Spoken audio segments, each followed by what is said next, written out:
राजीव नेत्रं रघुवंशनाथं कारुण्यरूपं करुणाकरं तं श्रीरामचन्द्रं शरणं प्रपद्ये।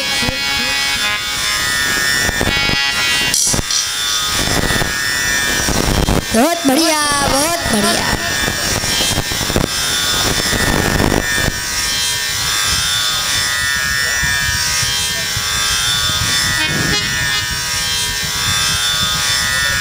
माताओं, राम कथा बड़ी ही सुंदर है। सभी अवधपुर वासी नाच रहे हैं, गा रहे हैं। सभी के हृदय से एक ही आवाज निकल रही है, अवध घर आनंद भयो, जय हो राजा राम की।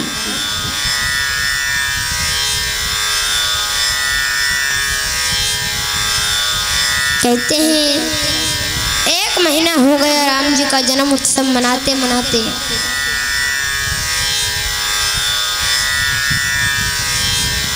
लेकिन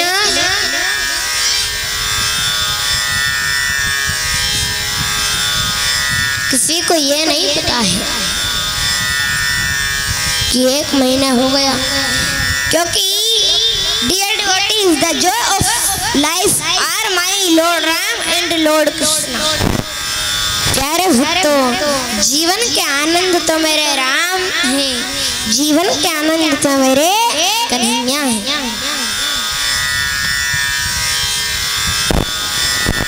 मास दिवस भादिवस पुरी मरम न जान कोई। 1 महीना हो गया, किसी को नहीं पता है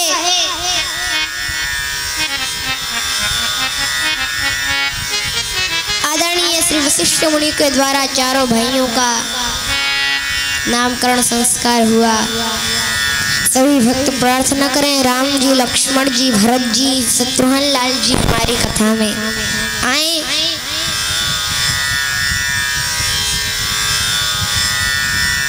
और हम सभी को आशीर्वाद दें। अब देखो, भगवान नारायण चाहे राम रूप में आए हो, चाहे कृष्ण रूप में आए हो, लेकिन उनके दर्शन करने के लिए भोले बाबा जरूर आते हैं।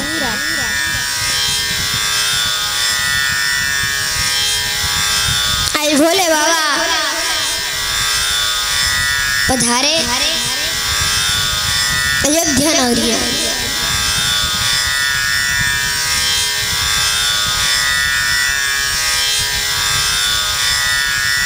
अयोध्या की गलियों में नाचे योगी मतवाला।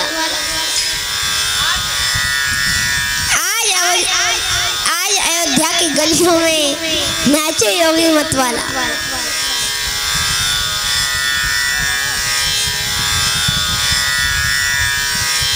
माता कौशल्या के द्वार पर पहुंचे। एक बार माता कौशल्या ने मना कर दी, बाद में भोले बाबा को राम जी की झांकी के दर्शन हुए हैं। बाल रूप में राम जी, श्री लक्ष्मण जी बड़े हो रहे हैं। विश्वामित्र जी राम जी को लेने आए।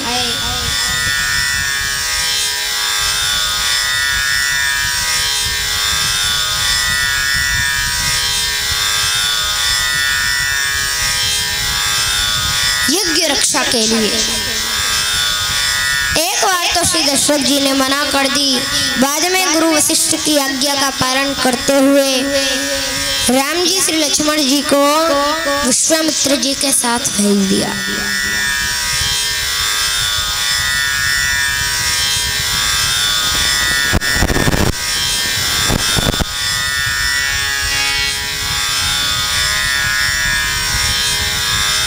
बीच में प्रभु ने ताड़का का उद्धार किया। आश्रम पर पहुंच गए। ताड़का के 2 पुत्र वन में रहते हैं, मारीच और स्वभाव। प्रभु ने एक बाण ऐसा चलाया, स्वभाव का उद्धार हो गया। दूसरा बाण मारीच के लगा, 7 योजन का सागर पारा। जा गिरा। बीच में प्रभु ने अहिल्या का उद्धार किया। आदरणीय श्री विश्वामित्र जी के पास चिट्ठी आई जनकपुर से।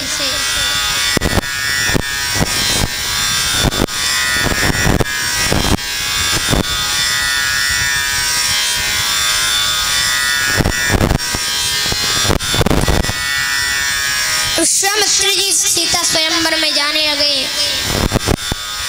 राम जी ने हाथ जोड़कर कहा, गुरु जी हम भी चलें क्या? अगर आपकी आज्ञा हो तो हम भी चलें। विश्वामित्र जी ने कहा चलो। आज राम जी श्री लक्ष्मण जी श्री विश्वामित्र जी जनकपुरी में पधारे हैं। आप सभी दर्शन करें। बड़ा ही सुंदर दृश्य है, बड़ा ही सुंदर दृश्य है।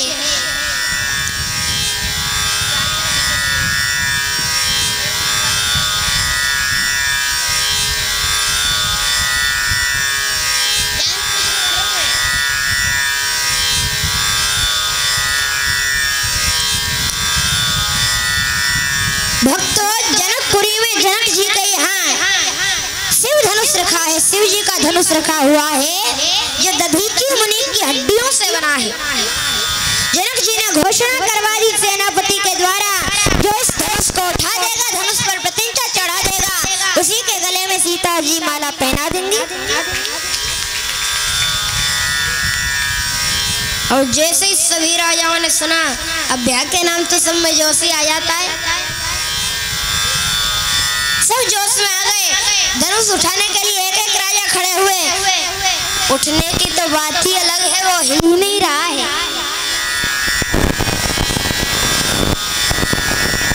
अब एक एक नहीं, दो दो। ये हमारी विमला देवी, विमला माता जी कथा में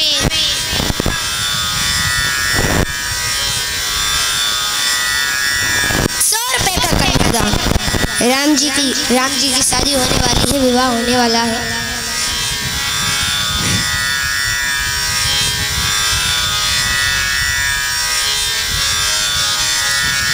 अब दो दो राजा खड़े हुए, धनुष किसी पर नहीं हिला। और एक दो दो नहीं, 10-10 राजा खड़े हुए, लेकिन धनुष किसी पर नहीं हिला। अब जनक जी मन में सोच रहे हैं, जिनके द्वारा धनुष उठना है वो तो उठ नहीं रहे हैं, क्या करें? जिनके द्वारा धनुष उठना है वो तो उठ नहीं रहे हैं, और जिन पे धनुष उठना नहीं है वो उठे बिना मान नहीं रहे हैं। बड़ी समस्या है।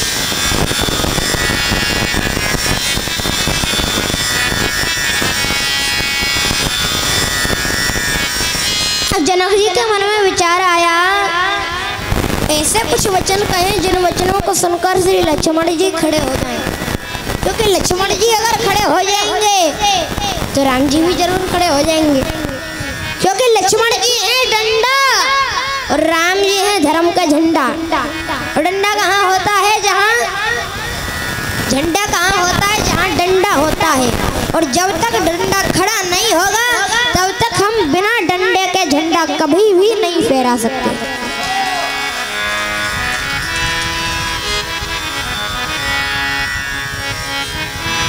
और जैसे ही डंडा खड़ा होगा तो झंडा अपने आप फहरा जाएगा।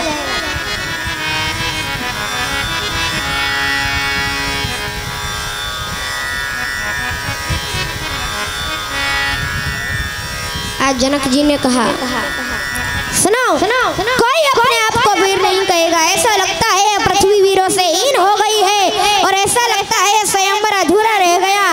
इतने राजा यहाँ बैठे हैं बलवान, कोई धनुष को नहीं उठा पाया। मत बिटिया जानकी के योग्य यहाँ कोई वर है ही नहीं। ऐसे जब वचन कहे तो श्री लक्ष्मण जी पर खड़े नहीं हुए, लक्ष्मण जी पर सहन नहीं हुए।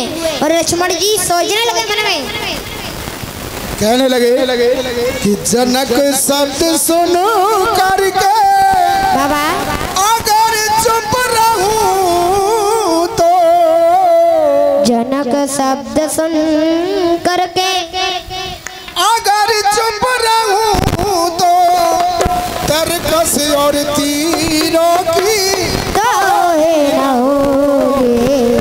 जनक शब्द सुन करके अगर चुप रहो तो तरकस और तीरों की तो ही न होगी। और धन्यवाद स्वयं वर में टूटा नहीं तो धन्यवाद स्वयं वर में टूटा नहीं तो धन्यवाद स्वयं वर में टूटा नहीं तो रघुकुल के वीरों पे तो ही न होगी। जनक साथ सोने कर अगर चुप रहूं तो तरकस और तीरों की तो ही न होगी।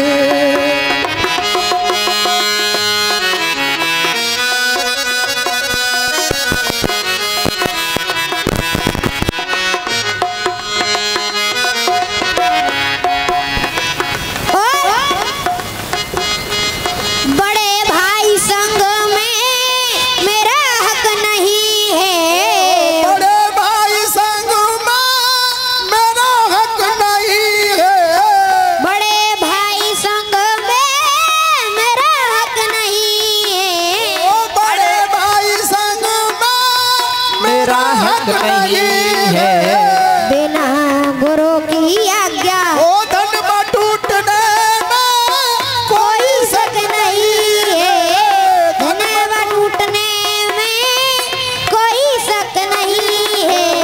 बिना गुरु की आज्ञा बिना गुरु की आज्ञा धन्यवाद हूँ तो मैया के चीरों की कोई न होगी। धन के साथ सोने कर अगर चुप रहूं तो जनक साथ सोने कर अगर चुप रहूं तो तरकस और तीरों की तो ही न होगी।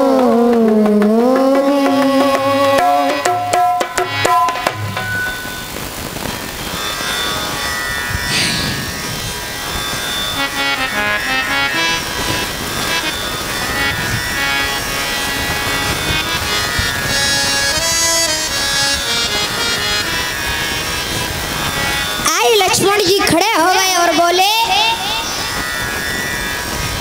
क्षमा करें महाराज, जिस सभा में अयोध्या के राजा महाराज श्री दशरथ के ज्येष्ठ पुत्र श्री राम बैठे हों, श्री लक्ष्मण बैठे हों, वहाँ ऐसी बात कहना उचित नहीं है। आप क्या बात करते हो इस छोटे से धनुष की?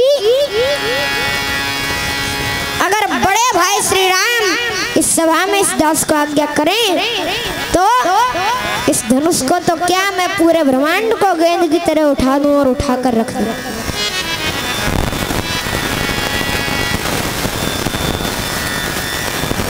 धरती कांपने लगी, क्योंकि लक्ष्मण जी को जब क्रोध आता है तो धरती कांपने लगती है, क्योंकि वो शेष अवतार है। अब जिन राजाओं से धनुष हिला नहीं वो बोले लोग कर लो बात, धनुष तो हिल नहीं रहा है, अब पूरा ब्रह्मांड उठाया जाएगा।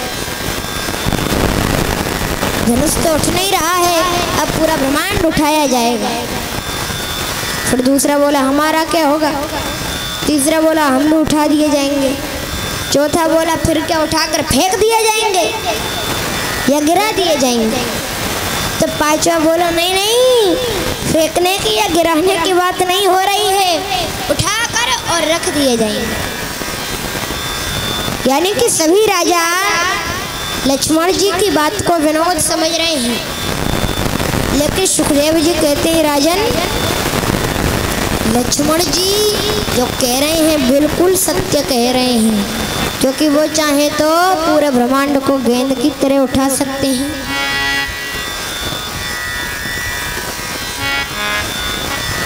क्योंकि वो शेष अवतार हैं। आज राम जी ने कहा छोटे बैठ जाओ, विश्वामित्र जी ने कहा राम खड़े हो जाओ। आज राम जी खड़े हुए,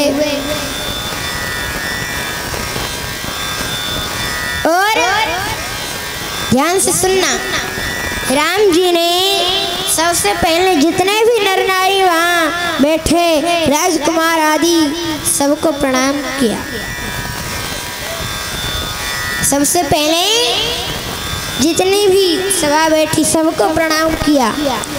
सब नर नारियों ने प्रार्थना करी, हे भगवान ऐसी कृपा करना, हमने कहीं भी कोई पुण्य कर्म किया हो उस पुण्य कर्म का फल हम इस छोटे से राजकुमार को देते हैं और दुआ करते हैं कि इनके द्वारा ये धनुष उठ जाना चाहिए।